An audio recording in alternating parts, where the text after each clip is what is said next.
उस जमाने में कोई ज्यादा करियर ऑप्शंस नहीं होते थे। दो तीन चीजों की सोचते थे हम, इंजीनियर, डॉक्टर, फौज। मैं फ्रंट बेंचर वाला नहीं था, मैं बिल्कुल बैक बेंचर वाला था। मेरी संगत उन्हीं वाली थी, लेकिन परफॉर्मेंस मेरी जो थी कई फ्रंट बेंचर से भी बेटर होती थी। एक तो पेरेंट्स ही बड़ा प्रेशर डाल के रखते हैं बच्चों पे, कोई क्या होगा तेरा, पता नहीं क्या होगा, उसके नंबर इतने आ गए, तेरी तो बात ही नहीं बन रही। वो बहुत ज्यादा बच्चों को प्रेशराइज करके रखता है। सबसे पहली मेरी सलाह यह, क्योंकि मैं 64 साल का हो गया हुआ हूं, पेरेंट्स के लिए उन्हें प्रेशराइज मत करो, बच्चों को खुश रहने दो, उन्हें अनकंडीशनल लव एंड रिगार्ड दो। अनकंडीशनल लव एंड रिगार्ड का मतलब यह होता है कि उन्हें कहो कि बच्चे तू जैसा भी है मेरे लिए ठीक है, तेरी परफॉर्मेंस नहीं, तेरे 90% मार्क्स नहीं तुझे अच्छा बना रहे, तू जो है वही अच्छा है। Past behaviour is indicative of future behaviour, and more consistent has been a past behavior, the more likely it is to be repeated. Hi friends, आज हम मिलेंगे retired colonel M Nehru sir से। और सर का काफ़ी लस्ट्रियस करियर रहा है। उन्होंने एनडीए में थे, वो फिर उन्होंने आर्मी ज्वाइन किया और वो 23 पंजाब रेजिमेंट में रहे। उन्होंने अलग अलग पोस्टिंग्स ली, जिसमें नॉर्थ ईस्ट के डिस्टर्ब्ड एरियाज़ एक मेजर कंट्रीब्यूशन करते हैं। हम यहाँ पर उनसे मोस्टली सीखने आए थे कि एसएसबी प्रिपरेशन कैसे की जाती है। He basically runs an academy called no frills academy, और वो काफ़ी स्टूडेंट्स को हेल्प करते हैं कि कैसे वो अपने करियर एस्पिरेशंस को प्रोग्रेस करा सकें, पर्सनालिटी डेवलपमेंट करा सकें। बट इसके अलावा भी हम आज बहुत कुछ सीख के जा रहे हैं। लाइफ लेसन्स, कैसे उन्होंने अपनी लाइफ के प्रिंसिपल्स रखे हैं, कैसे सक्सीड किया है, और एक इम्पॉर्टेंट चीज़, कैसे स्पोर्ट्स ने उनकी ओवरऑल पर्सनालिटी और ओवरऑल ग्रोथ में कंट्रीब्यूट किया है। सो आई एम श्योर कि आपको ये जो वीडियो है वो काफ़ी वैल्यूएबल लगेगा। Please like the video and subscribe to the channel to watch similar content in the future. Hello sir, Hi. thank you for joining us today. I think this session is going to be very valuable for the aspirants, जो कि I think काफ़ी एक बड़ी population है जो Aspire करते हैं armed forces में जाने के लिए। कुछ लोगों को गाइडेंस मिलती है, कुछ लोगों को ठीक गाइडेंस नहीं मिल पाती है, कुछ एक डायरेक्शन उनको मिल पाए। तो I think that in that sense आपका कंट्रीब्यूशन काफ़ी सिग्निफिकेंट है। तो हम आज आपसे काफ़ी उस चीज़ों के बारे में जानना चाहेंगे। And thanks a lot for your time.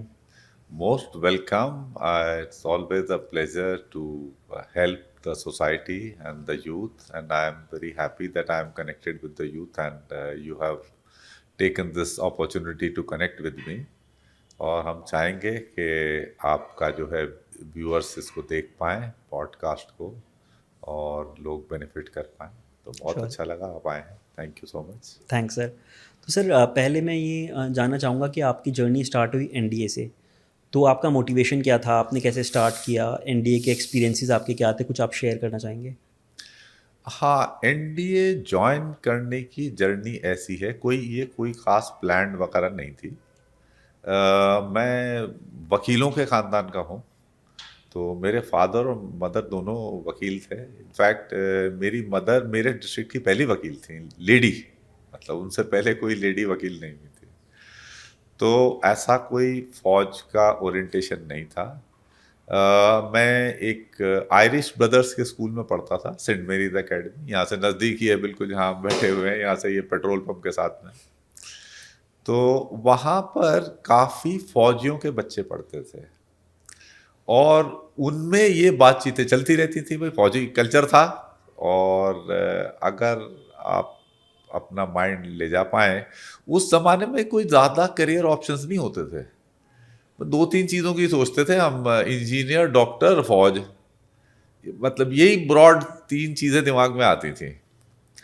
अब उसमें जो था, कुछ उन लोगों से, क्लासमेट्स वगैरह से, उनसे वो बातचीत मिलती थी, कुछ होता थे भी था कि एनडीए ज्वाइन करके आए। तो ये मुझे ध्यान है कि एनडीए जो ज्वाइन करके आते थे तो छोटे बाल और थोड़े फिजिकली फिट से ट्रिम से हुए लगते थे वो, और हमें स्पोर्ट्स गेम्स का काफ़ी शौक था बचपन से। तो कुछ ऐसा इमेज क्रिएट हुई कि एनडीए लाइफ जो है वो स्कूल लाइफ का एक्सटेंशन है। मतलब स्पोर्ट्स गेम्स करते रहो, पढ़ाई वढ़ाई थोड़ा सेकेंडरी रोल में रहेगी। और नहीं तो दिमाग में ये था कि कहीं भी कॉलेज में अगर आप जाते हैं तो स्पोर्ट्स गेम्स का तो मामला खत्म है, फिर तो पढ़ाई पढ़ाई है, अगर स्पोर्ट्स गेम करना है तो अपने टाइम में करना है, कोई वो ऑर्गेनाइज कोई inter house competition, inter school competition वगैरह जो हमें बड़े अच्छे लगते थे, वो चीज़ें खत्म हो जाएंगी। तो ऐसा दिमाग में था। तो ये एक बैक ऑफ माइंड था। दूसरी चीज ये थी, वो साथ वालों से ये मिला था कि भाई बड़ा प्रीमियर इंस्टीट्यूट है, इतना बड़ा बनाया हुआ, खड़गवासला इतना बड़ा वो है, और सरकारी खर्चे पे ट्रेनिंग मिलेगी, ग्रेजुएशन की डिग्री मिलेगी, और अश्योर्ड है कि भाई नौकरी भी अश्योर्ड है। उन तीन में से एक ऑप्शन ये भी क्लियर हो रहा है। तो ये कुछ ड्राइविंग फोर्स थी। एक और बड़ी ड्राइविंग, इमीडिएट ड्राइविंग फोर्स ये थी कि हमारे टाइम में ऑप्शन था कि 12th किए बिना ही आप ज्वाइन कर सकते थे। 10+2 सिस्टम पूरा सेटल नहीं हुआ था। ओके। हमारे स्कूल में पहले वाले, जैसे मेरे बड़ा भाई 2 साल था, वो 11th करके ही ग्रेजुएशन करने गया था दिल्ली यूनिवर्सिटी में, सेंट स्टीफेंस में।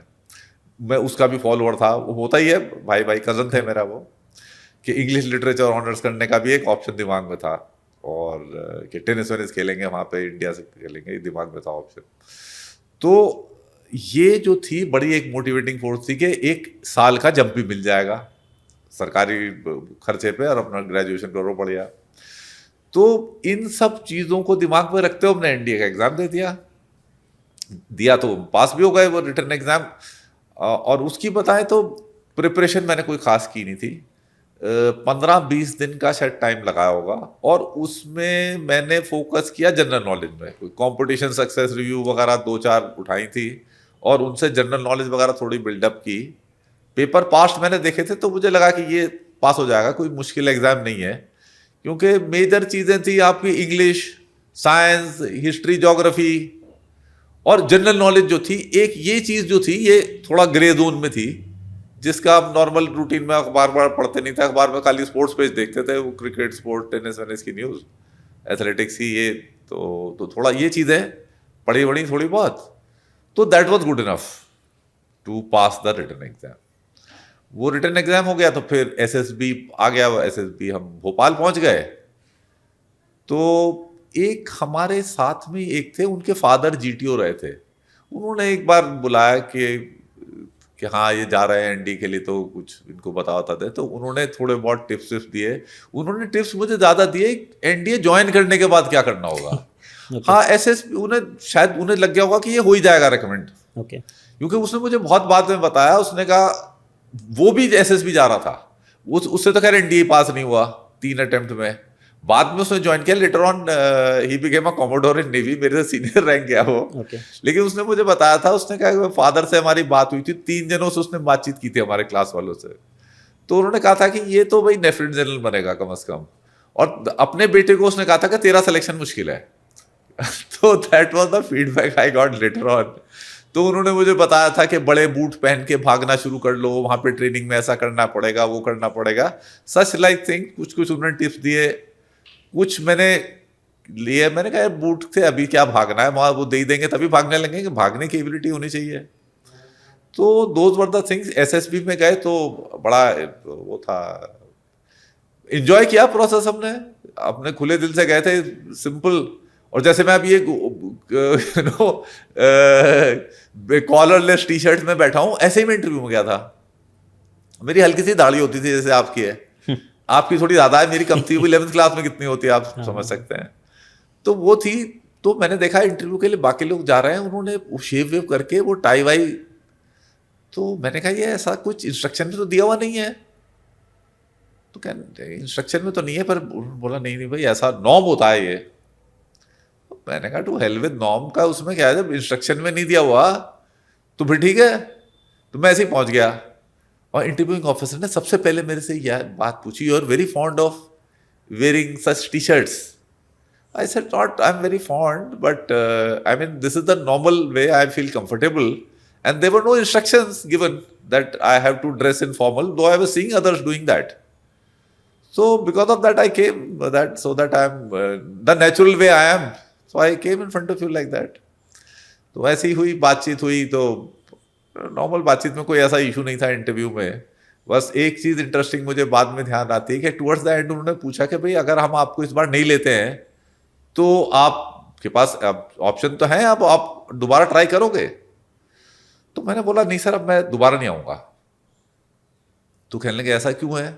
तो मैंने कहा सर देखो, अभी मुझे ऑप्शन मिल रहा है कि 11th से ही मैं ज्वाइन कर सकता हूँ एनडीए, तो ये इसलिए अच्छा है, अट्रैक्टिव है मेरे लिए ऑप्शन। और 12th अगर मैंने बोर्ड वोर्ड कर ही लिया अपना, फिर तो मैं चला जाऊंगा अपना दिल्ली में सेंट स्टीफेंस कॉलेज में। मैं स्पोर्ट्स कोटे का, टेनिस का मैं शौकीन हूँ।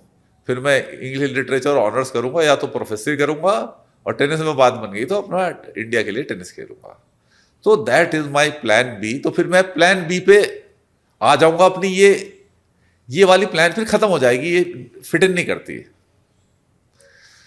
तो उन्होंने सुना बात, तो उन्हें लॉजिकल लगी कि जैसे आपको भी लग रही होगी कि हाँ है दिमाग में प्लान 11th क्लास के बच्चे के, जो है। और पेरेंट्स ने हमें कोई प्रेशर है ना, दिस वे दैट वे, कुछ भी, मैं जो करना है अपना करो, खुश रहो। तो हमने ठीक ठीक ये बता दिया। तो कहने लगे यार तुम्हारी मोटिवेशन बड़ी कम है। तो I stop from that, I said हाँ ये तो बड़ा वैलिड पॉइंट है, मोटिवेशन कम है। तो फिर मैंने सोचा, मैंने कहा सर आप ये देखिए, मैं मेरठ से दिल्ली गया एग्जाम लिखने के लिए एनडीए का, तो मोटिवेशन तो थी इतनी, गया वहां जाके एग्जाम लिख के आया। और अब मेरठ से ट्रेन पकड़ के भोपाल आया हूं, आपके सामने बैठा हूं यहाँ। तो ये भी मोटिवेशन है। तो मैंने कहा इतनी है। अब उससे आगे वाली जो नहीं है। तो इतनी मोटिवेशन थी, इस तरह का प्रिपरेशन था। ऐसे सिलेक्शन होके फर्स्ट अटेम्प्ट में ही रिटर्न हो गया था पास, और एसएसबी कर काफ़ी इंटरेस्टिंग है सर आपका एक्सपीरियंस। तो 11th की क्लास की जो एज होती है, उस टाइम पे आपकी इतनी क्लैरिटी और आई थिंक ये थॉट प्रोसेस था, ये इनबिल्ट ही था, या फिर कुछ आपने इस चीज़ के लिए भी सोचा था कि मतलब इंटरव्यू प्रिपरेशन आजकल काफ़ी ज़्यादा होती है, और I think plan A plan B इस तरह की जो चीज़ें हैं वो इतनी क्लैरिटी आपको उस एज में कैसे थी? ओके, अब आपने ये बात कही तो मैं क्लैरिटी का कहता हूँ। मैं एकेडमिक्स में ब्राइट था। मतलब आप ये देखिए, हमारे 10th में जो मेरे मार्क्स बायोलॉजी में थे, मेरे साथ के जितने डॉक्टर ने से तो उनसे ज़्यादा ही थे। और जबकि मैं बायोलॉजी में इंटरेस्टेड भी नहीं था खास। मुझे सब्जेक्ट्स पसंद थे, फिजिक्स, ज्योग्राफी, इंग्लिश, ये मुझे पसंद थे। बायोलॉजी मुझे पसंद नहीं था, पर मेरे मार्क्स उसमें थे। तो एक्चुअल में मेरे पास ऑप्शन, जो ये 3 हम ऑप्शन सोचते हैं, उन तीनों में से मैं कोई सा भी ऑप्शन एक्सरसाइज कर सकता था। मुझे डॉक्टरी पसंद नहीं थी बिल्कुल भी। इंजीनियरिंग ठीक थी, क्योंकि यही कहते हैं कि जिनकी पढ़ाई लिखाई ठीक हो, जिनकी फिजिक्स अच्छी हो, तो वो इसमें जाएं। और फिजिक्स केमिस्ट्री अच्छी कह सकता हूं मैं। अपने दोस्त जो थे, जो खेलने वाले थे, मतलब आप समझिए कि जो क्लास के बैक बेंचर्स होते हैं, जो कि एकेडमिक ओरिएंटेड नहीं होते ना, फ्रंट बेंचर्स, मैं फ्रंट बेंचर वाला नहीं था बिल्कुल, मैं बिल्कुल बैक बेंचर वाला था। मेरी संगत उन्हीं वाली थी, लेकिन परफॉर्मेंस मेरी जो थी कई फ्रंट बेंचर से भी बेटर होती थी। और मेरे पास एक, अब जैसे मैं थिंक बैक करता हूं, तो क्या था कि क्योंकि अब उनके पेरेंट्स उन्हें एक्स्ट्रा ट्यूशन क्लासेस के लिए भेजते थे अगर उनके नंबर ठीक नहीं आते, तो मेरी जिम्मेवारी थी उन्हें फिजिक्स केमिस्ट्री समझाना। तो मेरे पास ऑप्शन नहीं था कि मैं टाइम लगाऊं उन्हें समझने में, क्योंकि अगर मैं टाइम लगाऊंगा तो फिर खेलने वाले साथी तो गए।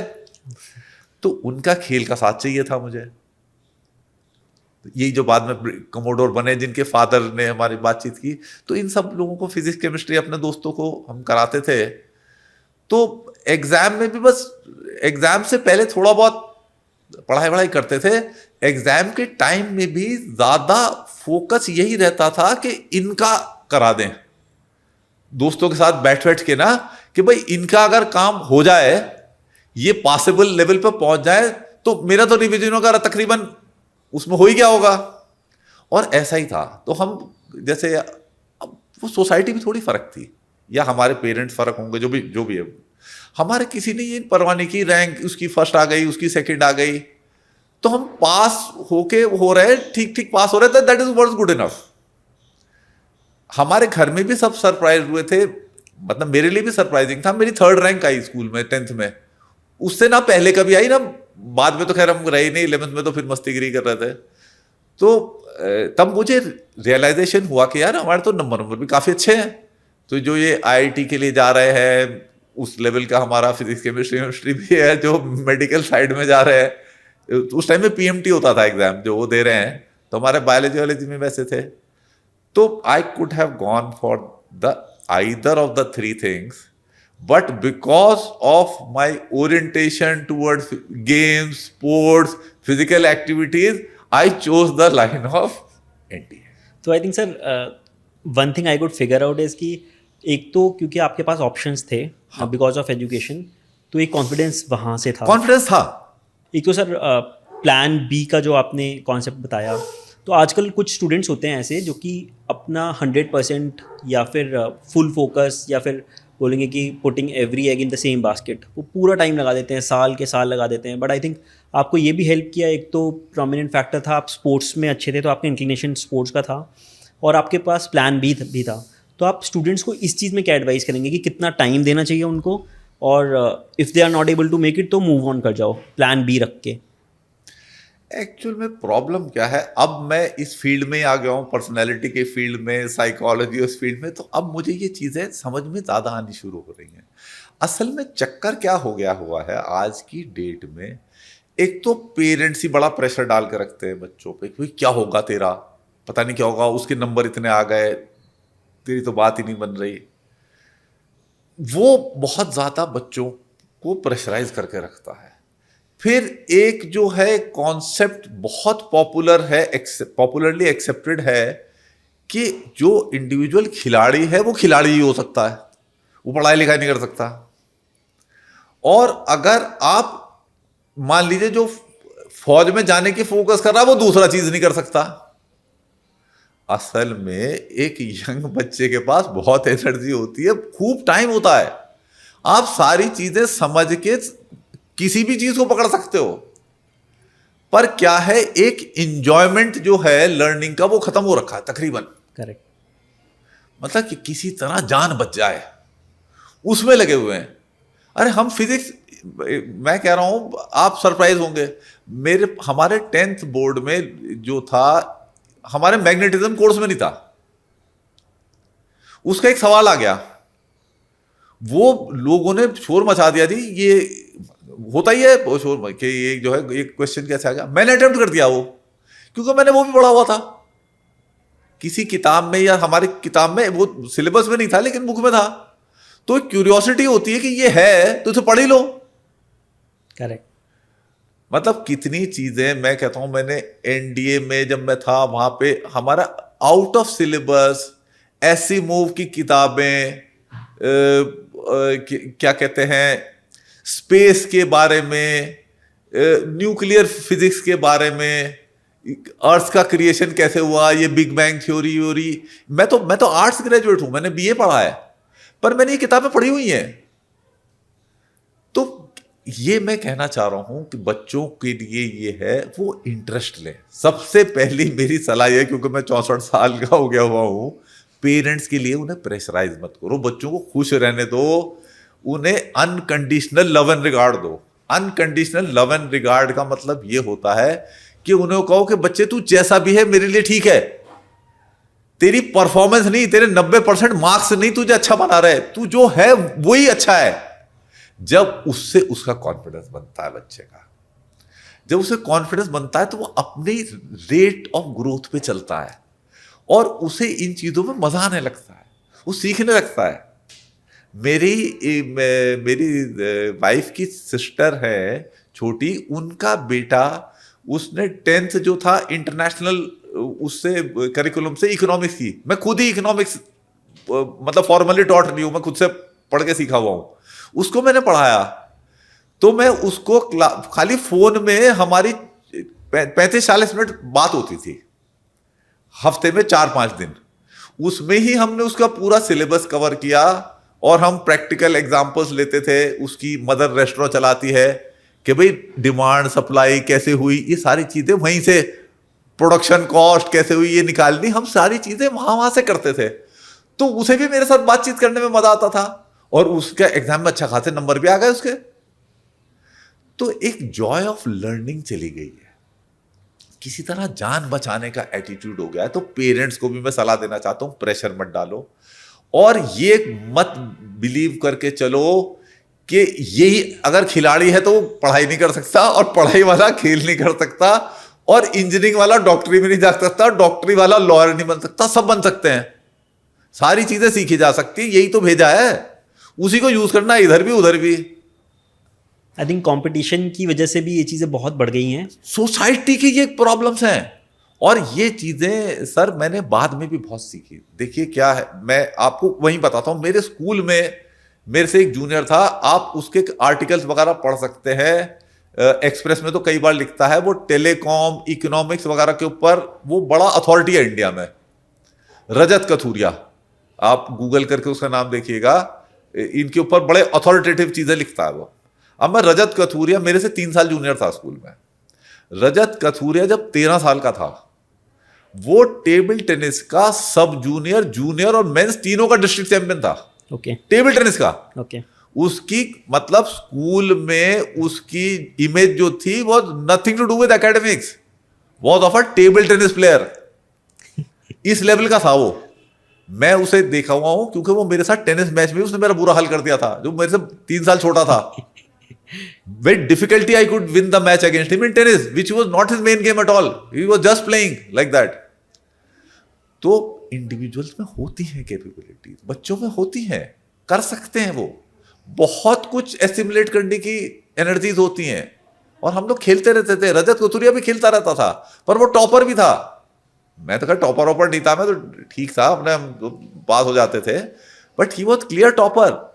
एंड बाय द टाइम वो मेरे ख्याल से पूरा मेंस एज में पहुंचा भी नहीं था, उसने देखा जितनी स्पोर्ट्स में पॉलिटिक्स है, वो अपना छोड़ के, उसने मेरे ख्याल से 20 साल से पहले स्पोर्ट छोड़ भी दिया था, कॉम्पिटिटिव स्पोर्ट, और वो अपना एकेडमिक लाइन में आ गया था।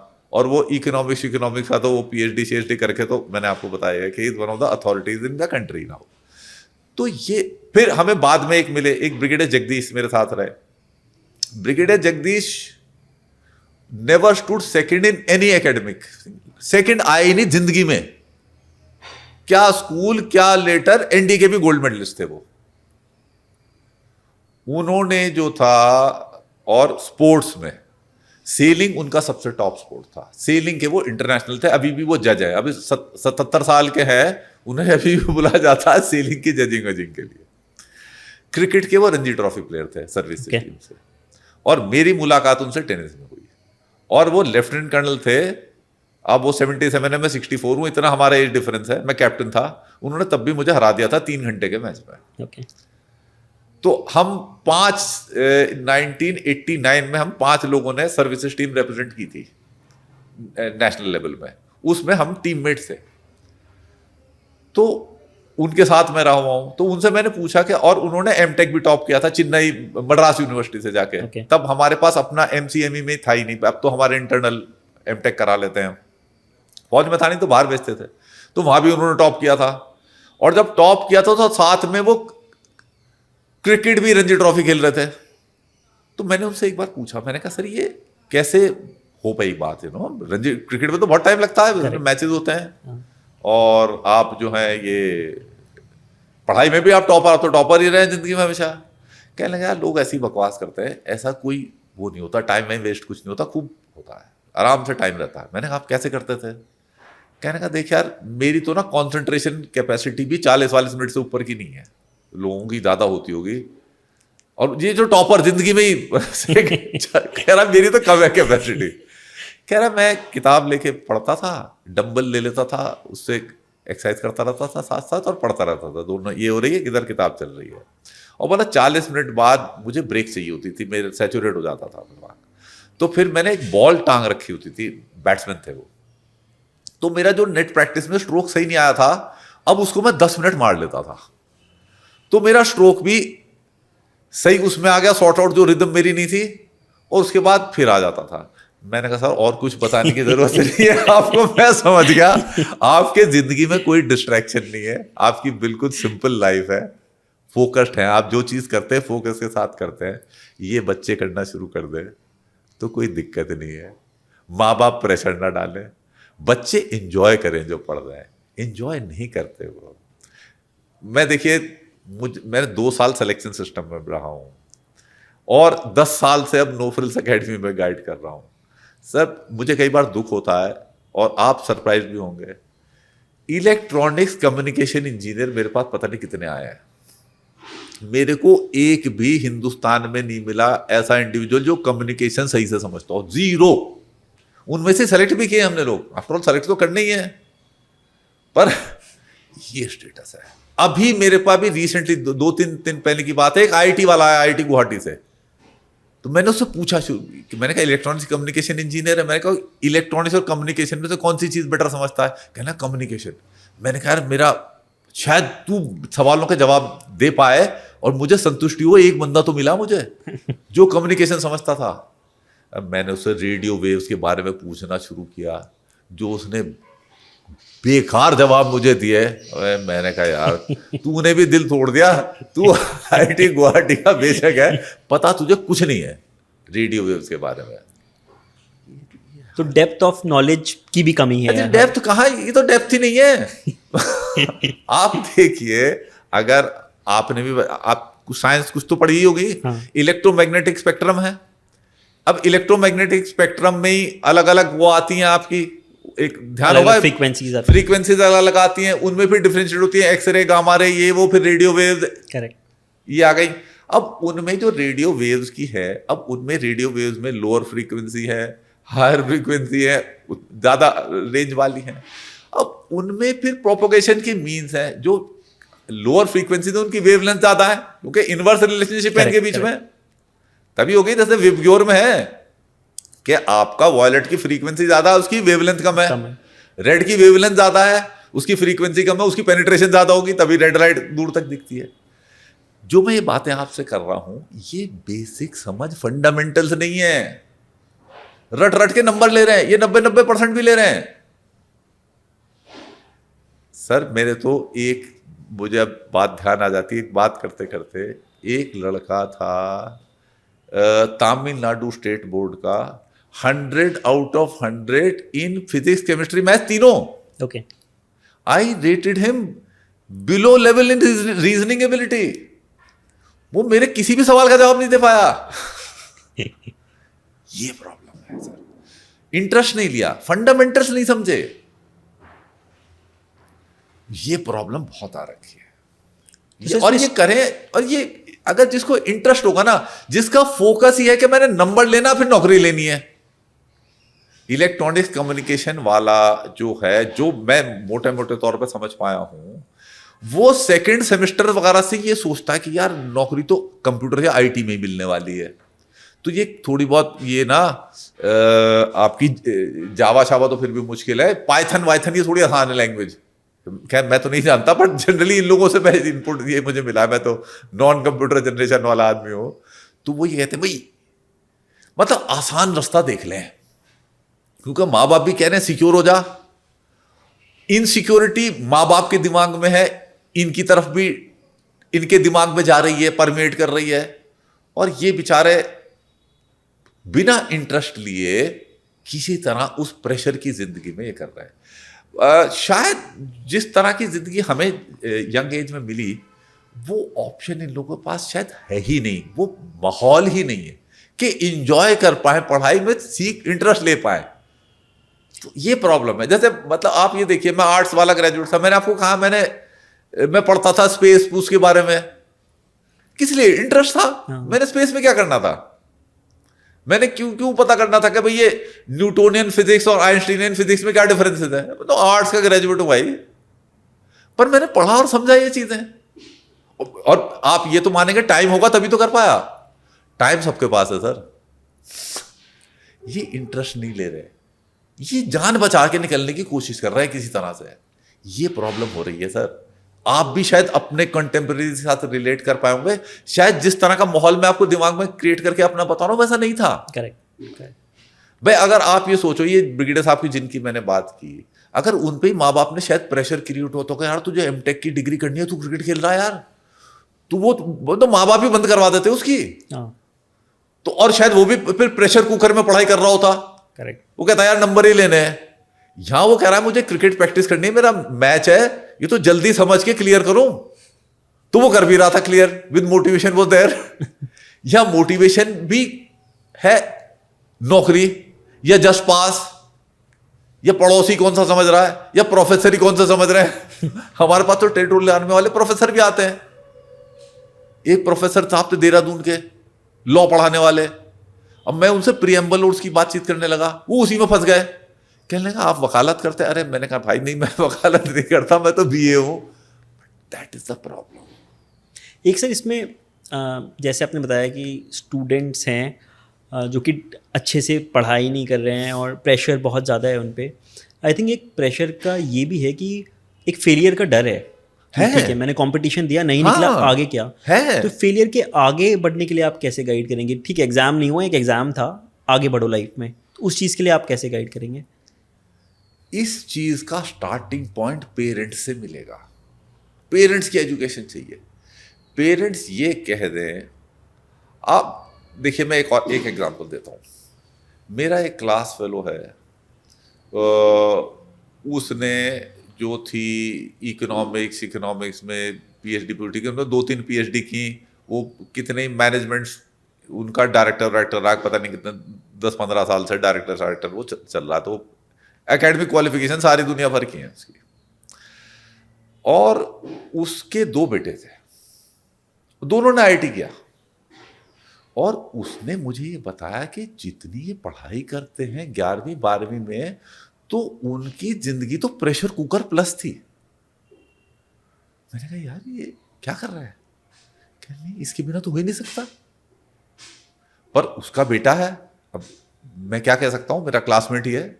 पर मुझे बहुत ऑकवर्ड लगा। उसका क्या हुआ जी, वो बीटेक कर ली उसने आईआईटी से, वो एमटेक करने अमेरिका गया, मिल गई उसे।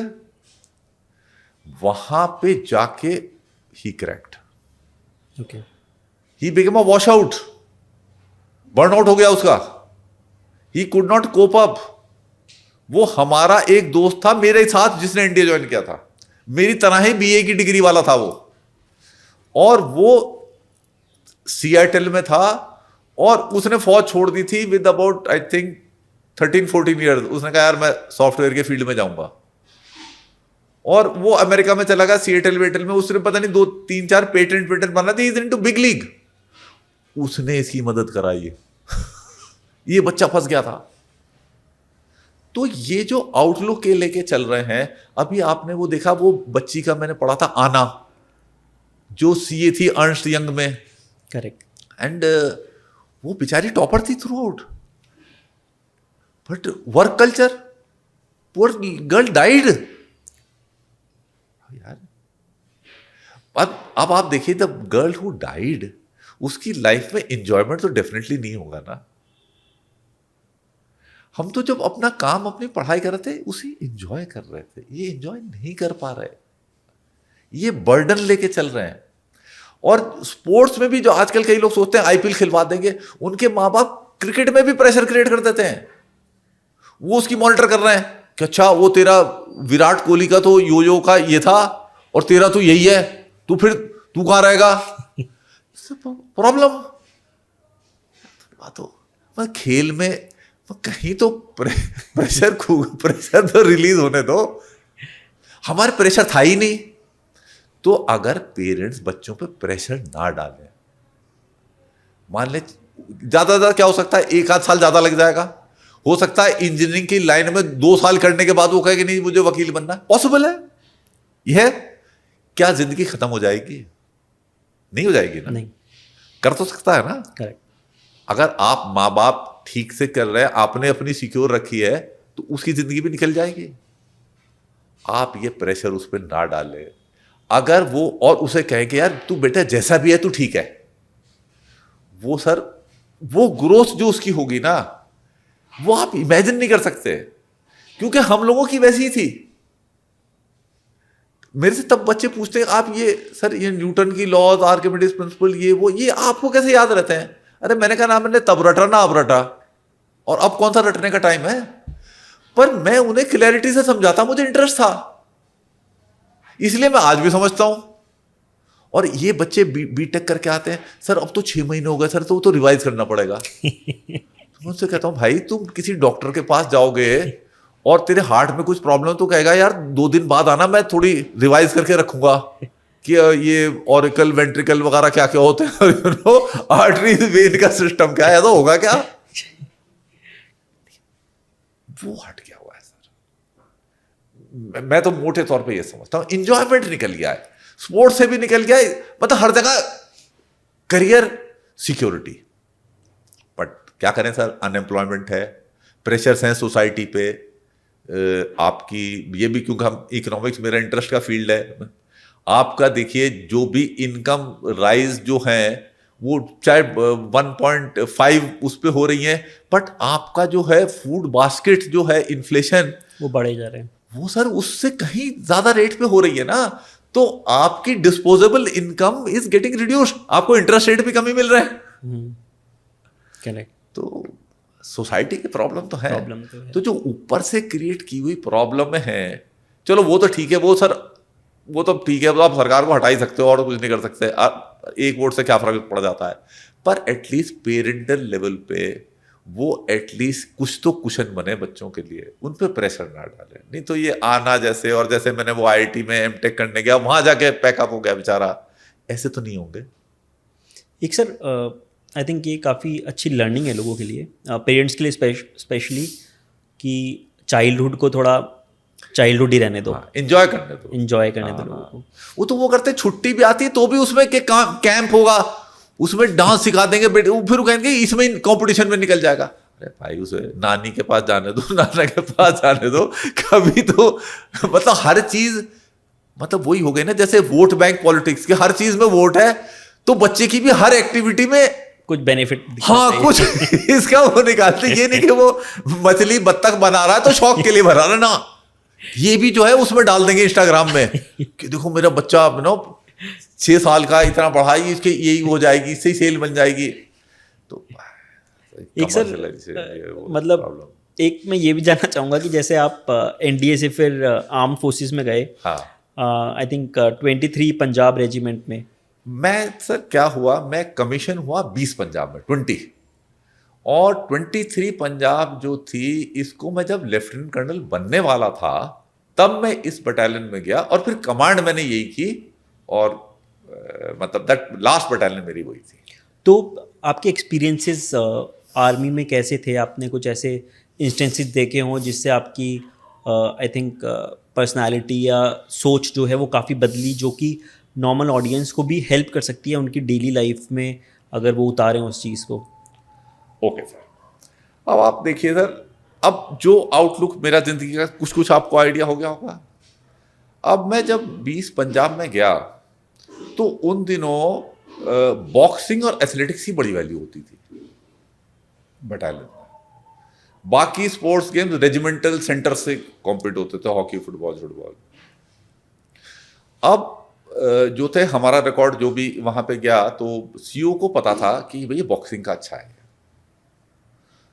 तो उन्होंने मुझे कहा कि भाई आप हमें बताना कि बॉक्सिंग की टीम कैसे ट्रेन करोगे। तो मैं 6-7वें दिन और सीओ के ऑफिस में मैं गया, सेकंड लेफ्टिनेंट, मतलब 10 दिन का एक्सपीरियंस, और सीओ साहब को मैंने आधे घंटे समझाया प्लान। आधे घंटे सुन रहे हो मेरे को पेशेंटली, कर्नल साहब सुनते रहे, कुछ नहीं बोले वो बीच में। जब मैंने आधे घंटे में पूरा उन्हें प्लान बता दिया ट्रेनिंग का, ऐसा ऐसा होगा, उन्होंने ये सेंटेंस बोला, अभी भी मुझे बिल्कुल याद है verbatim, Nehru, I want you to train the boxers, not kill them. मैंने कहा था 3 सेशन ट्रेनिंग के ऐसे ऐसे होंगे, 5.5-6 घंटे होगी ट्रेनिंग, सवेरे सेशन 2.5 घंटे, ब्रेकफास्ट के बाद 11 बजे 1 घंटे, और शाम को 2 घंटे का सेशन। कहने ऐसा तो हुआ नहीं कभी। And you know, because you is you, the plan which I had, I could not implement it. I went according to what he said. And though I was not convinced कि वो मर जाएंगे, no, I was not convinced, I was pretty clear कि जो मेरे दिमाग में plan है वो बिल्कुल सही है. Much later when I had over 3 years of service and we were in a different station, the commanding officer had changed. तो फिर वो बॉक्सिंग की बड़ी वैल्यू थी. तो वो सीओ कहने लगे यार इन्होंने तो पटियाला में अपनी ट्रेनिंग करने के लिए भेज दी, इन्होंने वहां भेज दिए, कर दिया है, तो हम क्या करें. मैंने सर आपको पटियाला वाला भेजने की जरूरत क्या, आपके पास तो मैं हूं, आपको तो यही है को पटियाला वाला क्या सिखाया, मैं सिखा दूंगा. डाउटेड, ही सेड ये बड़ा ओवर कॉन्फिडेंट भी रहता है. बट ही सेड के चलो प्रॉब्ली शायद फंड वंड भी उतने नहीं होंगे वहां भेजने के लिए, तो ही टुक दैट रिस्क. तब मैंने जो ये प्लान जो पहले सीईओ को बताया था ट्रेनिंग वाला, वो इंप्लीमेंट तब किया and we won the competition by a good margin. तो अब जो था, जैसे अब मेरी नौकरी वहां पे शुरू हुई तो मुझे लगा यार तो सरकार तो तनख्वाह दे रही है, ये तो मुझे शौक है मेरा, बॉक्सर्स को ट्रेन करा रहा हूं अपने मजे से. पहले हमारी बॉक्सिंग टीम को ट्रेन 3 ऑफिसर करते थे मिलकर. साइकिल पे जाते थे 2 ऑफिसर और ऑल्टरनेट करते थे, एक दिन आज गया दूसरे दिन के रिलीफ हो रही है उनकी, और इवनिंग सेशन में दूसरा आता था कि वो थक जाता है. तो मैंने कहा नहीं ये थकना खना क्या है, और मैंने कहा साइकिल पे जाना ये तो बड़ी शर्म की बात है, मेरी टीम भाग रही है और मैं साइकिल पे जाऊंगा. कहते नहीं ये नहीं कर सकता, मैं तो जाऊंगा. और मैंने कहा तो कोई चाहिए ही नहीं, रिलीफ चाहिए कहाँ, मैं ही हूं, मैं करता रहूंगा उनके सब, वो भी तो कर रहे हैं. तो सारे ऑफिसर रिलीव्ड हो गए और ये काम करते रहे. फिर हमें बताया गया कि वहां पे उस टाइम होते commando competition, suppose to be very tough. और जो जैसे ये सोसाइटी में बातें चीजें चलती रहती है ना, वहां पे जूनियर ऑफिसर्स के बीच में ये चलती थी कि कमांडो कंपटीशन में जिसकी किस्मत खराब वाले की लॉटरी निकल गई उसके 2 साल में घुटने उठने खराब हो जाएंगे, और वो तो बेचारा गया. That was the accepted thing. तो वो डरते थे लोग. तो मैंने कहा था देखो मैं तो ना एक्सपेरिमेंटल बेसिस पे वकीलों की फैमिली से आया हूं, और मैं तो कमांडो बनने आया था, कमांडो मिली नहीं मुझे, तो मेरा तो ये शौक है. तो मैंने कहा आप सबके घुटने तो बचे रहेंगे, मैं ही करूंगा ये काम, तो मुझे तो पसंद है ये करना, यही इसलिए आया हूं मैं फौज में. सर उन लोगों के घुटने शायद खराब हुए, मेरे तो आज भी चल रहे हैं ठीक है ना. हाँ वो क्या कहते हैं 20 किलो लेके 24 किलोमीटर भागना, मैंने थी इसलिए तो आया था मैं फौज में. इससे एक इंटरेस्टिंग बात आती है, देखिए ध्यान. जब मैं सेकंड सीईओ के साथ थे, उन्होंने मुझे एक दिन बुलाया, कहने लगा तेरे को लिए खुशखबरी देनी है. मैंने कहा क्या. बोले ज्ञानी जैल सिंह हमारे प्रेसिडेंट होते थे तब, बोले मैंने तेरा नाम रेकमेंड किया उनका एडीसी बनने के लिए, तो अच्छी तेरी पर्सनैलिटी वगैरह है, तो 3 साल एडीसी. मैंने कहा सर आपने क्यों दे दिया मेरा नाम, मैंने तो जाना नहीं एडीसी एडीसी. कहने तू पागल है. मैंने कहा सर मैं तो फौज में आया था ये प्लेटून कमांड करने के लिए नौशेरा में एलओसी पे, मैं इसलिए थोड़ी आया था ये जैल सिंह के पीछे घूमूंगा. मैं नहीं बनना एडीसी एडीसी, मेरा विड्रॉ करो sir, don't recommend my name and all, I am not interested. बड़ा गुस्सा है यार, कैसा बेवकूफ आदमी है. But he withdrew naturally. I said sir I am not volunteer, मैं नहीं जाना, मैंने जैल सिंह प्रेसिडेंट के पीछे मैंने नहीं जाना, मैं तो यहाँ रहना 20 पंजाब में, एलओसी की नौकरी करने आया हूं मैं फौज में. तो देखिए सर एटीट्यूड, ये ऐसे एटीट्यूड होते थे उन दिनों, हम लोगों के थे. जैसे मैंने आपको पढ़ाई की तरफ बताया, जैसे मैंने गेम्स की तरफ लगाया, मुझे लग ही नहीं रहा था कि कोई नौकरी कर रहे हैं, मुझे लग रहा था इंजॉयमेंट है, तो कर रहे हैं बॉक्सिंग की ट्रेनिंग. एक सर इन्जॉयमेंट का आपने पार्ट बताया, आर्मी में आई थिंक साथ के लोग भी होते हैं तो एक अच्छा कैमराडरी भी बनती है वहाँ पे. एक चीज़ आपकी जो पोस्टिंग्स हुई हैं वो नॉर्थ ईस्ट में भी हुई हैं, आपने कश्मीर में भी आई थिंक किया हुआ है काम, तो उसमें. मैं कश्मीर में नहीं रहा, वैली में नहीं रहा, मैं लाइन ऑफ कंट्रोल पे रहा हूँ इधर 25 डे वाले कश्मीर वैली प्रॉपर मैंने कभी नहीं सर्व किया. तो इतनी डिफ़िकल्ट टेरेन्स में, इतनी जो जहाँ पे इंटरनल प्रॉब्लम्स भी हैं, एक्सटर्नल एनिमीज़ भी हैं, वहाँ पर आपके क्या एक्सपीरियंसेस रहे आर्मी के अंदर रहकर? एक्सपीरियंस सर आपको एलओसी का एक्सपीरियंस बताता हूँ सर, बड़ा इंटरेस्टिंग एक्सपीरियंस है ये, उससे आपको फौज का भी आइडिया होगा. ये है सर, मैं अभी सेकंड लेफ्टिनेंट ही था, 2 साल मेरे पूरे नहीं हुए थे. हम फाजिलका से हम नौशेरा में पहुंच गए हुए थे। अगस्त महीने की बात है 84 की। हमारे जब बटालियन चेंज वेंज होती है तो पाकिस्तानियों को पता चल जाता है, और बहुत ही डिफरेंस, क्योंकि गुरखा जवान और यह पंजाब के खालसा खालसा डोगरा, तो बहुत डिफरेंस है।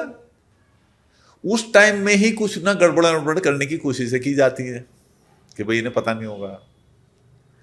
तो कोई ऐसा सीरियस नहीं, छोटा मोटा इंट्रूजन कुछ ग्रेजियर सेजेस के थ्रू कुछ किया उन्होंने और एक हट टाइप बनाया। तो अब वो जो था उसके लिए हमारे ब्रिगेडियर साहब आ गए कि भाई कहाँ है। उस प्लाटून का कमांडर था मैं, जिस प्लाटून को मैं ना जैल सिंह के पास ना जाके उस प्लाटून के कमांडर जिसका बनना चाहता था वहां पे ही हुआ। तो उन्होंने पूछा बेटा दिखाओ ये कहाँ है। मैंने तो कहने लगे ये आपको कैसे पता कि ये जो है, ये जो हमारी लाइन है एलओसी की, ये इसकी इस तरफ है या उस तरफ है। तो मैंने कहा सर तो परसेप्शन ही है ये, तो ऐसे कैसे नाप के बताते हैं। तो कहने लगे ये आप जाके वहां पे जाके देख के आओ कि ये इस तरफ है कि उस तरफ है। तो मेरी समझ में नहीं आया कि मैं उस जगह पे अगर खड़ा ही हो जाऊंगा तो मुझे कैसे पता चल जाएगा कि ये, क्योंकि लाइन तो एक मैप की लाइन है, इमेजिनरी ये कोई खींच थोड़ी रखे, कोई पत्थर थोड़ी लगे हुए हैं। हाँ। तो मैंने कहा सर मेरी तो 2 साल से कम नौकरी है, ब्रिगेडियर साहब सीनियर, अंग्रेजी तगड़े बोलने वाले, मैं शायद समझदार होंगे, पर मेरी समझ में आई नहीं लॉजिक उनकी। वैसे ही मुझे पता है असल में लॉजिक मेरी ठीक थी, खड़े हो जाने से कुछ पता नहीं चलता। तो मेरी जो लॉजिक एज सेकंड लेफ्टिनेंट थी वही आज भी है। खैर जी बहरहाल उन्होंने कहा मैं वहां चला जाओ। उसमें एक गुरखा जिनको हमने रिलीव किया था, उनका सूबेदार साहब थे, वो पहले प्लाटून कमांडर रहे थे, वो सूबेदार मेजर बन गए थे उनके। तो उनका ये गाइड कर देंगे क्योंकि यहाँ पहले रहे, ठीक। बाकी मेरे 5-6 जवान वॉलंटियर हमारे थे, डोगरा हमारी कंपनी थी। गए उधर हम, तो हम जैसे जा रहे थे तो हम पहले नीचे उतरे, फिर ऐसे चढ़ाई पे जाके वो एरिया देखना था। अब हम उसके काफी नजदीक पहुंच गए, हम ऊपर की तरफ जा रहे थे, तो ये आगे चल रहा था मेरे से सूबेदार साहब गोरखा वाले। मैंने कहा थोड़ा हल्के हो जाओ, अब विजिबल उसमें होने वाले हो जाएंगे हम। थोड़ा बहुत है, कोई नहीं, मैं आगे चलता हूँ। सर वो आगे चले थोड़ा था, और बस उससे करीब 150 गज से एक बंदे ने फायर किया उस पर। वो भी अलार्म्ड हो गया, इन्होंने भी एवं हवा में फायर किया, और उसके बाद जो थी बस वो नीचे आ गया पीछे मेरी तरफ। जो फायरिंग वहां पे, तो एलओसी में पता नहीं चलता किसको किसने फायर किया, वो पूरे एलओसी पे ढाल फायर पूरी, ये एलएमजी एमएमजी इधर भी चल रही उधर भी चल रही सारी। अब मैंने इनको इकट्ठे किया, नीचे आ गए हम। अब हम ऊपर जब आने लगे, अभी लाइट सी इवनिंग टाइम था, तो मैंने कहा अभी जो है एक लाइन में अगर चलेंगे तो हम दिख सकते हैं, वो एक सिलुएट क्रिएट हो जाती है, तो आप स्प्रेड आउट हो जाओ। और तो उस पर एम फायर नहीं लग पाएगी, विजिबिलिटी भी ठीक नहीं, वो नहीं आएगी। वो एक लाइन, एक टेलीफोन की तार भी हो ना तो दिख जाती है, क्योंकि उसमें एक वो है। तो मैंने कहा इस जगह पे जाके हम मिलेंगे, अपनी पार आके अपनी साइड में, ठीक है। मैंने कहा सब। अब क्या हुआ, जब हम भाग के वापस आए, अब मैं अकेला पहुंच गया, कोई नहीं। अब मुझे शर्म आनी शुरू हुई कि यार पता नहीं ये बचे हैं नहीं बचे, किसी को लग गई गोली, और मैं इनका कमांडर, और जवाबदारी तो जिम्मेवारी मेरी है, कोई नहीं बचा। मैं यही बताऊंगा मैं अकेले बच गया। हल्के हल्के वो आने शुरू हुए थे, आ गए सारे आ गए, वो रह गया। वो थोड़ा गोल मोल भी था, सूबेदार मेजर थोड़ी सेहत वेदी बना ली थी, राशन वाशन ज्यादा, कुर्सी पे बैठ के खाया होगा। वो सबसे देर में आया, पर आ गया वो। बड़ी मेरे को तसल्ली हुई, इज्जत तो बच गई है यार, वापस आ गए। जाके बता हमें उसमें इंटरेस्टिंग चीज, सर वो ब्रिगेडियर साहब ने हमको एक झंडा दिया था सफेद, कि अगर पाकिस्तानी दिखे तो झंडा दिखा देना कि हम पीस मिशन पाए। अभी आपको हंसी आ रही है ना, हंसी आई ना, तो मेरे दिमाग में ये आया, मैंने वो ये तो झंडा यहाँ झंडा दिखाने आया है एलओसी पे। एक सर थोड़ा कंट्रोवर्शियल है, सर बट आपने कोई ऐसा आर्मी में ऐसा कुछ इंस्टेंस देखा जहाँ पे थोड़ा करप्शन का आपको कुछ एनकाउंटर करने का मौका मिला हो? चलिए सर बताते हैं आपको इसके बारे में। आफ्टर ऑल करीब 28 साल नौकरी की है, तो क्या नहीं देखा देखी तो सारी चीज़ें। सर देखिए, मैं था 5 डिव में। 5 डिव को आप डिव नहीं समझ पाएंगे, क्या कहते हैं, अरुणाचल प्रदेश का टफ एरियाज है, हाई एल्टीट्यूड एरियाज हैं, जिसमें यांग से मैं पहले सीओ था, फिर नीचे आ गए हुए थे हम, डिप्लॉयमेंट वहाँ से चेंज हो गया था। वहाँ पे जो था, हमारी आर्मी की अपनी डेयरी थी और उसका क्वालिटी जो था वो ठीक ठाक नहीं था। तो मुझे बताया गया कि ब्रिगेडियर, तब मैं फुल कर्नल था, बटालियन कमांड कर रहा था। ये बात आपको बता रहा हूँ 2002 या 3 की। तो उन्होंने कहा इसकी इंक्वायरी करनी है। मैंने हाँ कर देंगे इंक्वायरी। लंबी कहानी नहीं बताता मैं आपको, इन शॉर्ट हमने पता करके उनको दे दिया कि, मोटी मोटी बात बताता हूँ आपको, करीब उनका जो था मिल्क जो वो डिस्ट्रीब्यूट कर रहे थे, वो कर रहे थे सिर्फ करीब 1200 लीटर, और उनकी हमने पता कर ली, उनकी कैपेसिटी टू प्रोड्यूस थी करीब 600 लीटर। ओके। अब इसके अलावा बटर भी निकल रहा था, क्रीम भी निकल रही थी, उनके जो दूध वो निकालते थे वो भी थोड़ा थोड़ा अपना ले जाते थे, जो उनके एम्प्लॉयज थे वो बिना कूपन के लेते थे दूध। These are normal things in Hindustani society.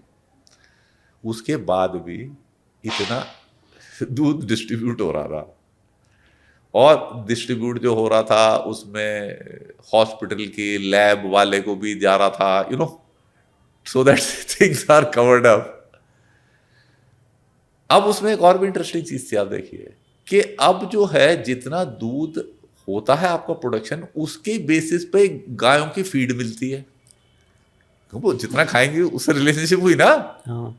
तो दूध प्रोड्यूस हो रहा है 600 लीटर, फीड क्लेम किया जा रहा है 1200 लीटर में ऊपर। आपको आइडिया मिल गया। तो वो उस केस में वो 6वें दिन डेयरी का जो वो था ना, जो रन करता था, वो भाग गया था जब मैंने उसकी इन्वेस्टिगेशन करनी शुरू की थी। सर ऐसी एक इन्वेस्टिगेशन मैंने बाद में एक बूट जो है डीएमएस जो जवान पहनते हैं हमारे, उनकी की थी। Once again one man inquiry. Meerut में ही कैंटीन्स की भी एक बार इंक्वायरी की थी, वो बीच में शेल्व हो गई थी, और उसमें ही मेरे साथ का मेरा बड़ा दोस्त था। मैं जब गया उसकी चेक करने के लिए, तो उसने मुझे पहले काजू खिलाए, नींबू पानी पिलाया। तो मैंने कहा यार ये तो मैं पी लेता हूँ, तो मेरा टाइम वो कर रहा है, मुझे काम करना है। कहने का नहीं नहीं यार बैठ जा थोड़ी देर क्योंकि वो मुझे जानता था, एनडीए से मेरे साथ था। मैंने कहा देख काम तो मुझे करना है, इन्वेस्टिगेशन तो मैं सही ही करूँगा। तो उसने मुझे ये कहा यार मेरा पड़ोसी जो है कर्नल, वो मेरे से ज़्यादा करता है। मैंने कहा दैट डजंट एब्सॉल्व यू।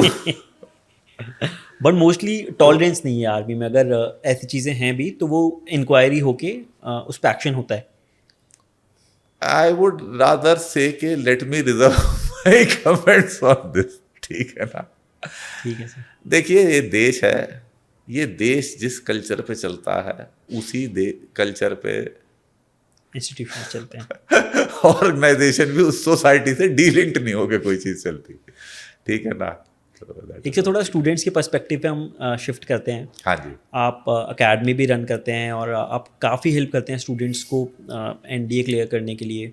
तो एज एन एनडीए इंस्ट्रक्टर जो है वहाँ पर, उसमें आपने क्या कंट्रीब्यूशन किया, किस तरह की ट्रेनिंग दी जाती है, किस तरह से सिलेक्शन होते हैं वहाँ पर? जब एनडीए में इंस्ट्रक्टर पोस्ट हो गए तो सिलेक्शन से तो कोई हमारा लेना देना नहीं है, क्योंकि वो तो आ गए वहाँ पे, है ना। अब उनको ट्रेन कराना है, तो अब ट्रेन कराने में जो यही था कि भाई हमने अपना 100% कमिटमेंट दिया, उनके साथ इन्वॉल्व होके उन्हें सिखाया।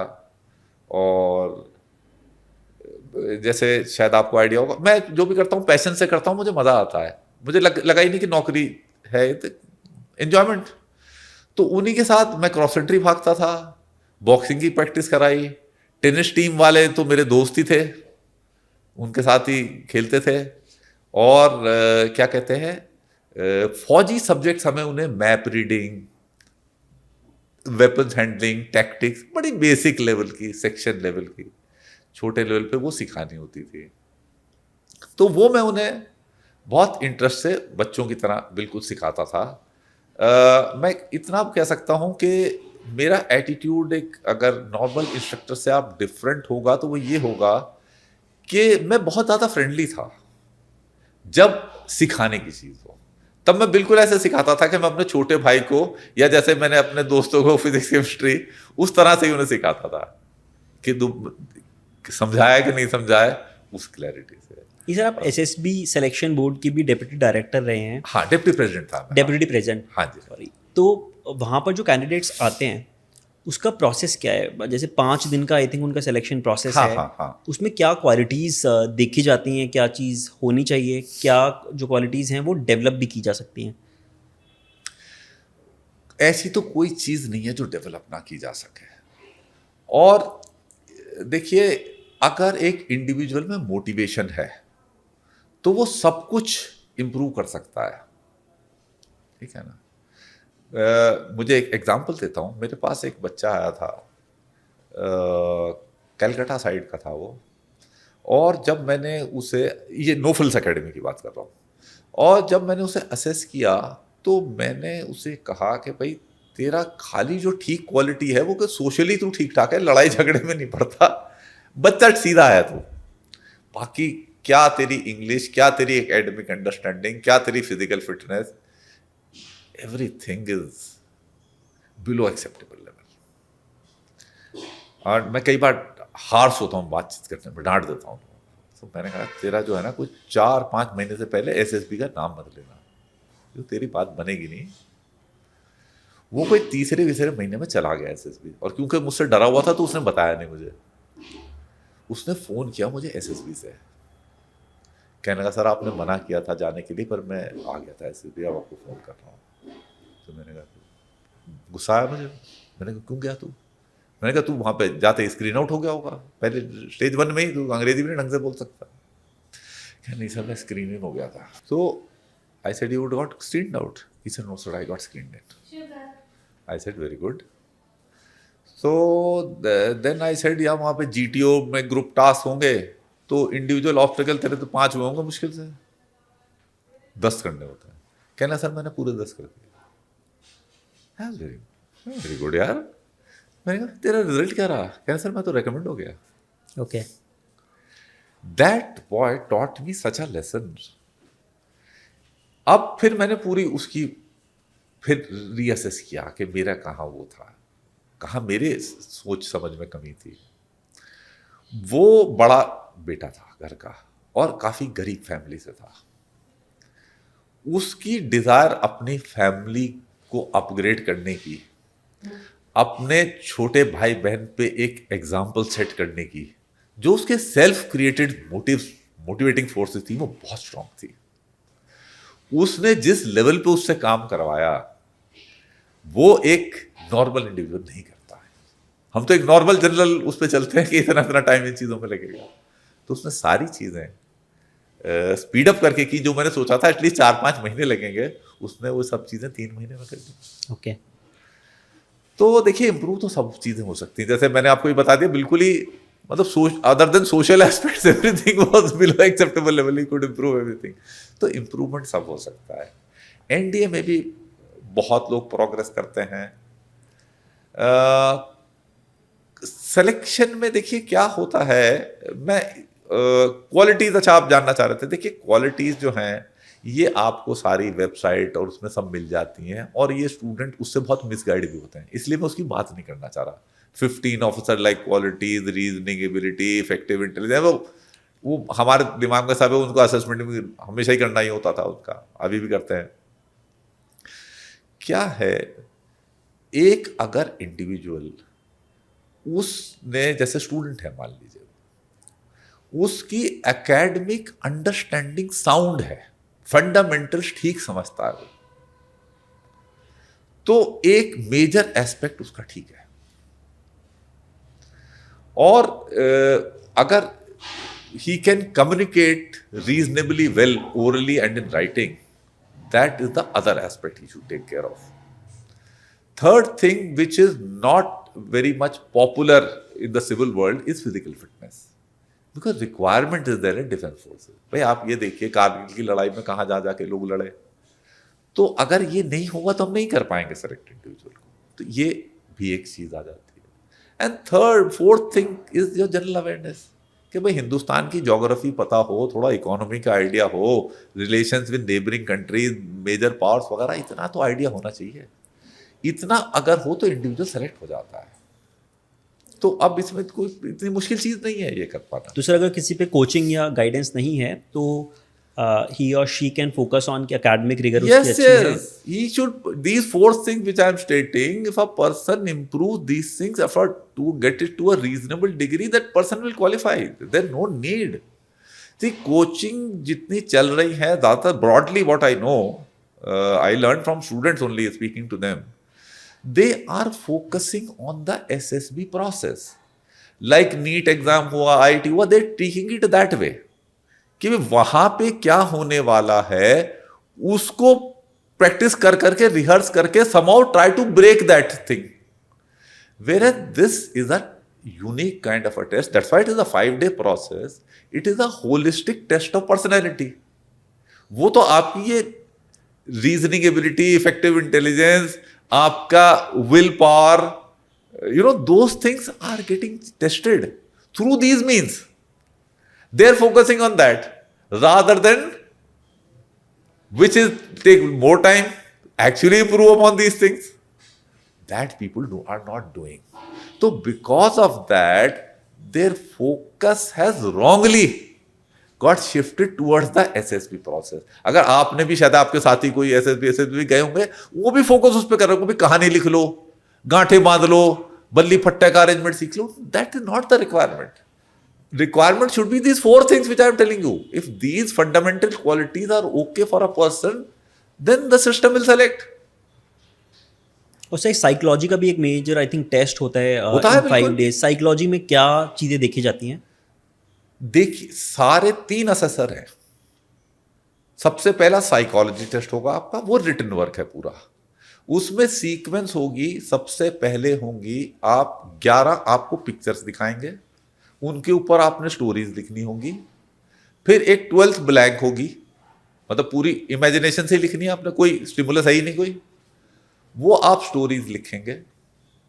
4-4 मिनट आपको मिलते हैं। That is the first thing. उसके बाद जो है आपका एक सिचुएशन रिएक्शन टेस्ट होगा कि कहीं पे एक्सीडेंट हो गया तो क्या करोगे, बस में आग लग गई तो क्या करोगे, आपका सामान चोरी हो गया तो क्या करोगे, विचार, आपको चोट लग गई तो क्या करोगे, which are common day to day kind of things which के आपको स्विफ्टली क्या रिस्पॉन्ड करोगे। आप जिंदगी में आती है ऐसी चीजें, तो आपको 30 मिनट में 60 सिचुएशंस रिस्पॉन्ड करनी होती हैं। ये नेक्स्ट टेस्ट है। उसके बाद वर्ड 60 आएंगे, स्क्रीन पे आते रहेंगे, सेंटेंस उनका बना के लिखते रहो। 60 सेंटेंसेस बनाओगे और फिर आप सेल्फ डिस्क्रिप्शन अपना लिखते हो। सेल्फ डिस्क्रिप्शन ये, what your parents think about you, what your teachers think about you, what your friends think about you, friends or colleagues, and what you think about yourself, and what improvements you want to bring in yourself. तो अब self description होगा, ये last है। ये psychology का पूरा वो है। अब लोग इसमें अपने अपने हथकंडे लगाते हैं, फिर वो सोचते हैं कि भाई सेल्फ डिस्क्रिप्शन है तो भाई इसमें कमजोरी तो बतानी नहीं चाहिए, भाई कमजोरी अपने आप से ही बता दो तो है, तो फिर तो कई बार रिजेक्ट ही कर देते हैं, क्यों ले तेरे को, तो they try to hide that. Then other things what happens, अब के व्हाट योर पेरेंट्स थिंक, ये वो उसमें भी थोड़ा मतलब ना शुगर कोट करके ना, कि वो कहता है कि तू जो है ना बहुत ठीक है, पर तू बहुत आसानी से विश्वास कर लेता है लोगों का, है बहुत सीधा है, तेरे को लोग बेवकूफ बना देंगे, that kind of thing they write, mostly they write like that, because they are apprehensive ना, दे वांट टू, असलियत बताना नहीं चाहते। असल में टीचर ने कहा तो वेल डिसिप्लिन्ड है, तू नाश कर रखा है क्लास का, वो थोड़ी लिखेगा। वो पेरेंट्स के भी, जैसे मैं कितने लोगों से बात करता हूँ तो वो ये कहते हैं कि भाई जो है ना, कोई बिगड़े हुए जो वाले हैं तो वो कहते हैं कि बिकॉज ऑफ कंपनी। मैंने कहा ये बताओ मुझे, आपने आज तक हिंदुस्तान में कोई माँ देखी जिसने कहा कि तूने बाकियों को बिगाड़ा? क्योंकि भाई जब सभी को संगत बिगाड़ रही है तो कोई तो ऐसा भी होगा जिसने संगत को बिगाड़ा। मैं कहा ऐसी देखी हिंदुस्तान में कोई माँ? सब कोई दूसरे बिगाड़ रहा है। मैंने कहा यार कमाल, तो कैन यू बिलीव दैट? तो इस तरह से ये साइकोलॉजी टेस्ट होता है, इसे करते हैं लोग। फिर जीटीओ में क्या होता है, इसमें ग्रुप बिहेवियर देखते हैं। इसमें सीरीज होती है। सबसे पहले ग्रुप डिस्कशन होते हैं दो। एक होगा आपका जिसमें जनरल अवेयरनेस वगैरह की थोड़ी जरूरत हो, ठीक है ना। दूसरा सोशल पे आ जाएंगे, जिससे कि जिसकी जनरल नॉलेज नहीं भी हो वो भी बात कर पाए, ठीक है ना। तो डिग्री ऑफ मतलब comfort level, knowledge will not help you. मतलब आईएएस का प्रिपरेशन वाला वो उसमें एज होगी उसको, इधर उसकी एज निकल जाएगी। तीसरा टेस्ट आएगा एक ग्रुप प्लानिंग एक्सरसाइज, कि आप 10 लोगों का ग्रुप जो था पिकनिक करने गए हुए थे, वहां पे आपको खबर मिली किसी का सिर फट गया है, कहीं पे फिश प्लेट रिमूव हो गई है, कहीं कुछ और हो गया है, किसी की भैंस दलदल में फंस गई है। इस तरह की 5-6 वो सिचुएशन देंगे। तो अब आप ये 2.5 घंटे में क्या करोगे इसका? अब इसमें थ्योरेटिकल नॉलेज सारी चली गई, अब इसमें खाली प्रैक्टिकल वो है। तो ये आपका चेक हो गया। तो ये हल्के हल्के उधर से मतलब एकेडमिक जनरल नॉलेज से प्रैक्टिकल पे आते गए। फिर उसके बाद 3 सीरीज आएंगी। एक प्रोग्रेसिव ग्रुप टास्क, उसमें बल्ली फट्टे से लेके वो बताएंगे कि भाई ये आपने गैप कैसे ब्रिज करना है, क्रॉस कैसे करना है। तो उसकी 4 स्टेजेस होती हैं। अब इसमें बिल्कुल ही प्रैक्टिकल हो गया। ग्रुप प्लानिंग में तो फिर भी ये थी कि भाई हाँ ये कितनी दूर है, उस पे एमआई रूम होगा, वहां ले जाएंगे, हॉस्पिटल ले जाएंगे, कहाँ ले जाएंगे, इस तरह का है। यहां तो करना है, बांध के गांठ बांध के पार करके दिखाना है। तो इस तरह की 3 सीरीज होंगी। प्रोग्रेसिव ग्रुप टास्क, इसमें पूरा ग्रुप करेगा। फिर उसके बाद हाफ ग्रुप टास्क, क्योंकि उन्होंने कहा कि भाई कई लोग डोमिनेटिंग होते हैं तो कई उतना पता नहीं चलता, तो उन्होंने आधे में कर दिया, बस 10 के 5-5 कर दिए। तो वो जो नई लीडरशिप में इमर्ज कर पाए शायद अब कर पाए, तो हाफ ग्रुप में कर दिया। फिर बिल्कुल ही इंडिविजुअल आ गया कमांड टास्क, हर इंडिविजुअल को कमांडर बना दिया, आपको बना दिया कि अब आप 2 ले लो। तो आपने योग्यता और मेरे को ले लिया भाई हेल्प करने के लिए, अब आपने ही क्रॉस करना है। तो 3 स्टेज में इसको भी कर लिया, बड़े ग्रुप से छोटा, छोटे से बिल्कुल इंडिविजुअल पे। और फिर उसके बाद फिर एक फाइनल ग्रुप टास्क होता है, फिर वंस अगेन कंप्लीट ग्रुप से करवाते हैं वो। तो इस तरह से ये बिल्कुल प्रैक्टिकल चीजें पता चल जाती हैं। फिर लेक्चरेट डिलीवर कराते हैं। देन एक स्नेक रेस होती है, वो एक ऐसा ना रुई का सा बना हुआ लंबा सा कपड़े में कवर्ड होता है, उसको लेके आपने ऑब्स्टिकल्स क्रॉस करने हैं। तो टीम स्पिरिट, फिजिकल एबिलिटीज, कैसे आप ग्रुप को ले जा सकते हैं, वो होता है। इंडिविजुअल ऑब्स्टिकल्स होते हैं।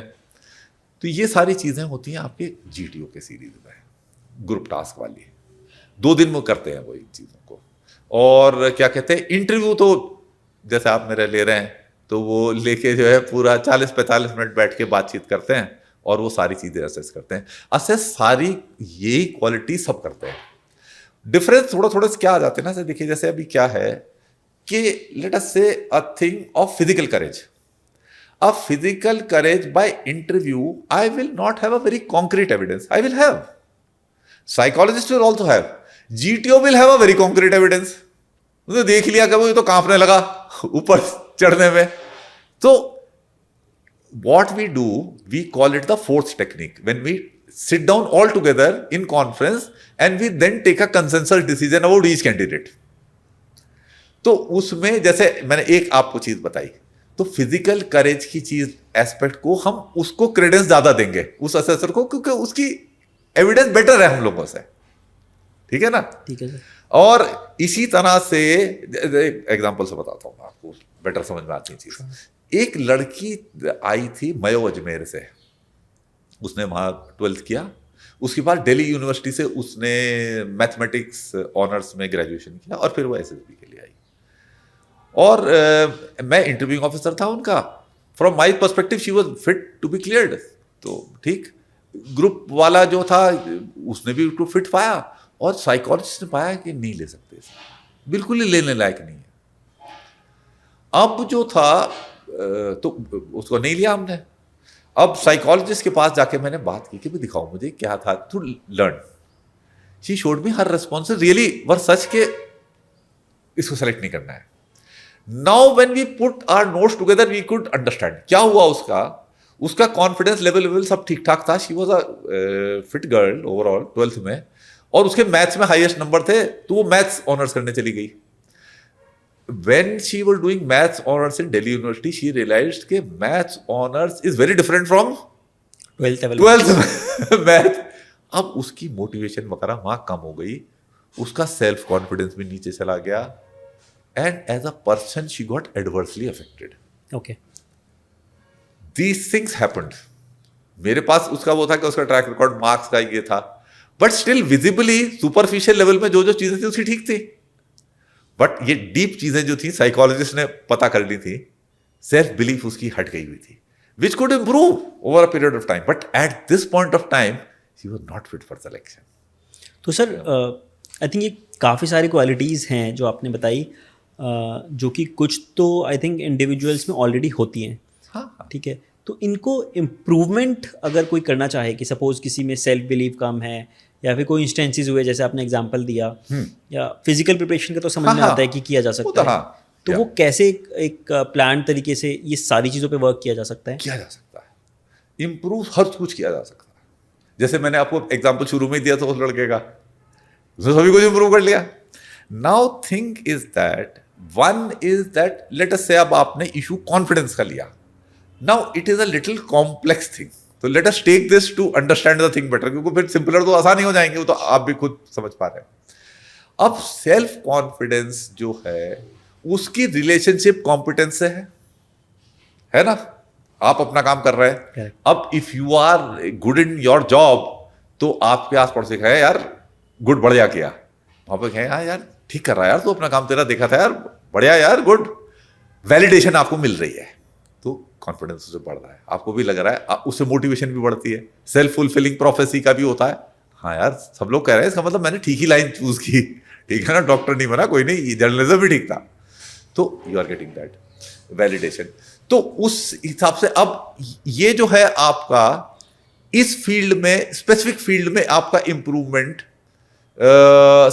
सेल्फ एफिकेसी हम बोलेंगे इन द चोजन फील्ड, उसमें आपकी अच्छी है, तो आपको लगेगा मैं किसी दूसरे फील्ड में जाता हूं वो भी अच्छा कर लूंगा। कि आप अभी जो थे विजुअल मीडिया में थे, आपने कहा यार मैं रिटर्न भी कर लूंगा यार, मेरी अंग्रेजी भी ठीक थी, मैं लिख भी लेता था यार स्कूल में, ऐसे ऐसे ठीक ही थे मेरे, तो you go with confidence there, ठीक है ना। तो ये जो है ऑल राउंड चीजों से बिल्डअप होता रहता है।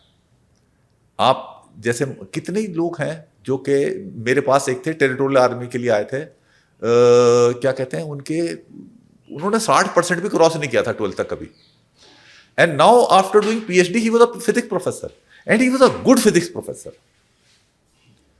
उन्होंने अब जाके चीजों को पकड़ा, लेट रेस में पकड़ी पर पकड़ी, अब वो कॉन्फिडेंट अपने फिजिक्स के प्रोफेसर साहब थे। तो ये है, आप कोई सी भी चीज, जैसे तो मैं अपने स्टूडेंट को बताता हूं, आप जो भी कर रहे हो, एग्जाम्पल से और बढ़िया समझ में आती चीज, मेरे पास एक स्टूडेंट आया, उसने इंजीनियरिंग 6 साल में पास की, 2 साल फेल, 25 बैकलॉग, और मैकेनिकल इंजीनियर था, पता नहीं थी मैकेनिकल इंजीनियरिंग, उसे जॉब मिला एक रेस्टोरेंट रन करने का जनरल मैनेजर, तो ही वाज रनिंग दैट।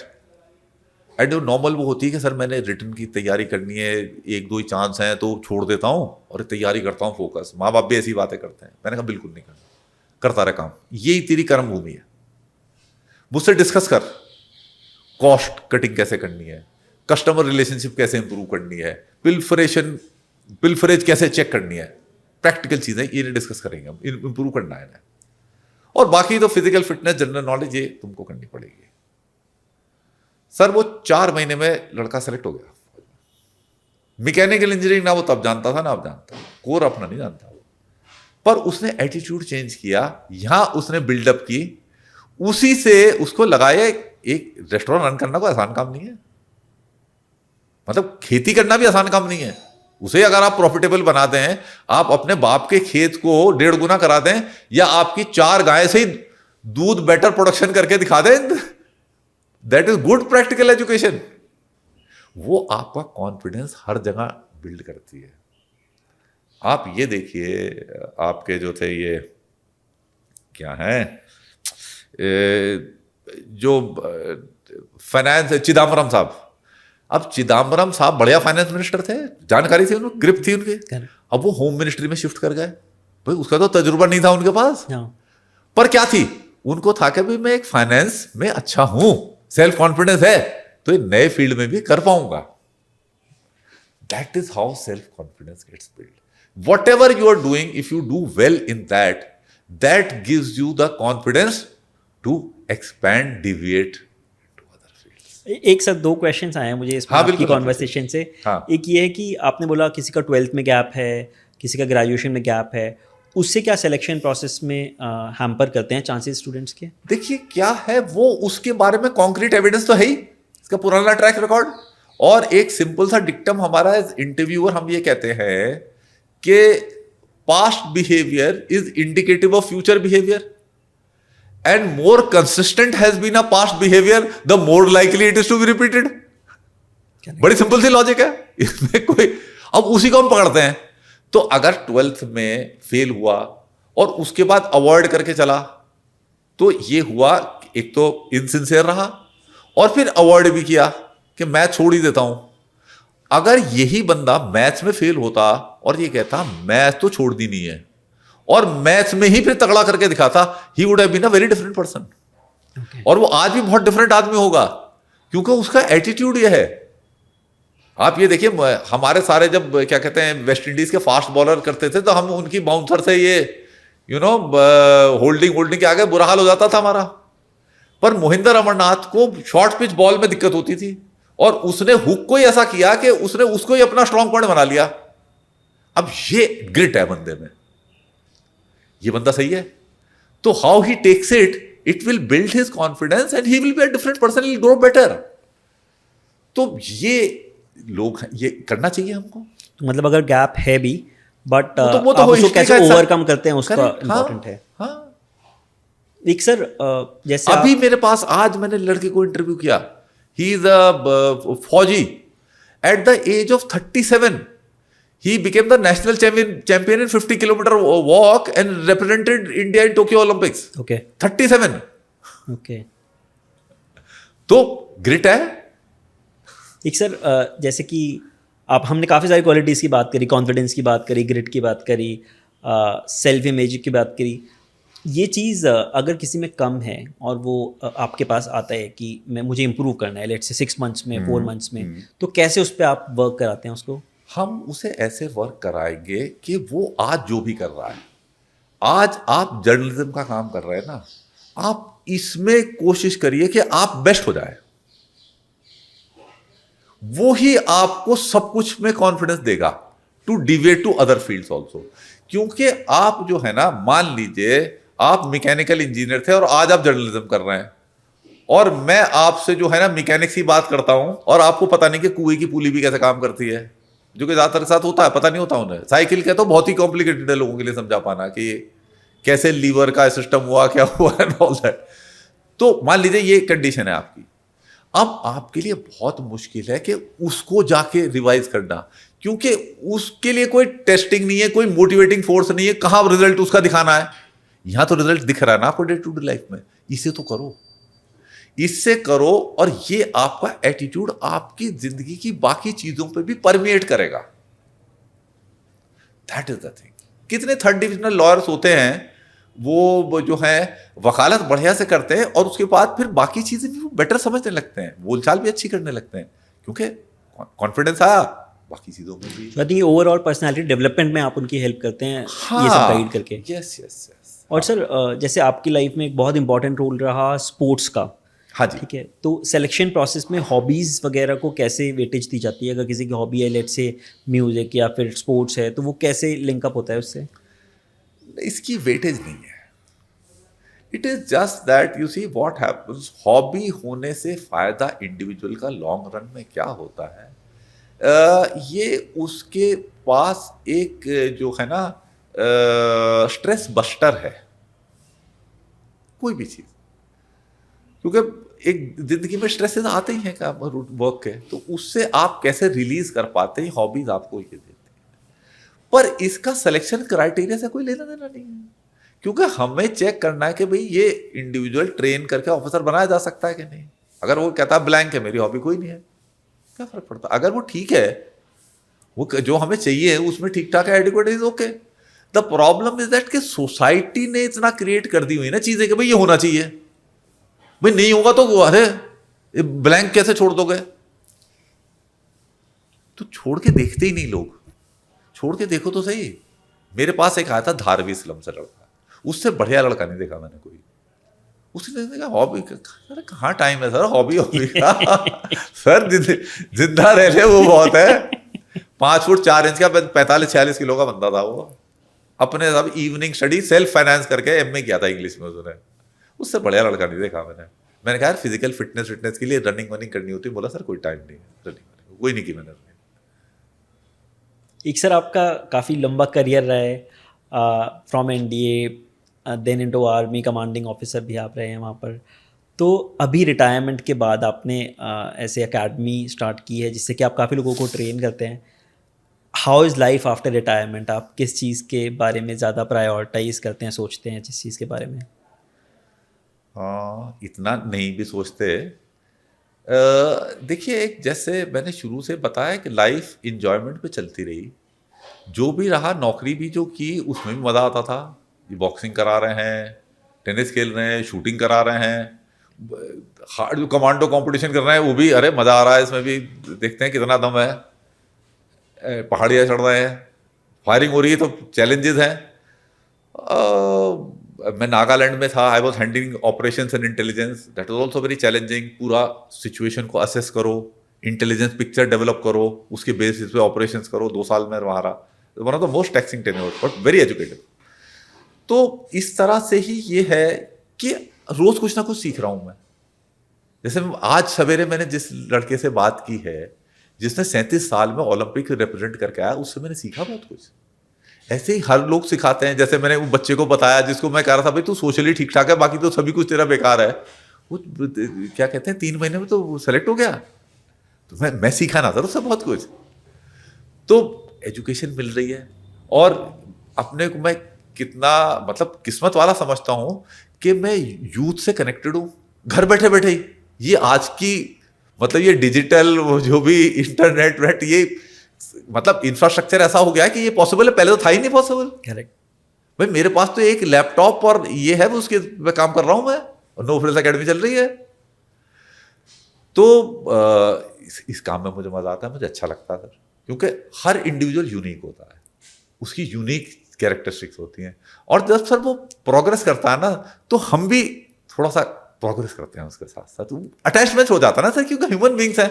मुझे लगता है मतलब जैसे आप फुटबॉल मैच देखते हैं, अगर आप रोनाल्डो के सपोर्टर हैं तो आप भी रोनाल्डो के साथ भाग रहे होते हैं, है ना। आप भी अरे यार थोड़ी सी मिस हो गई है ना।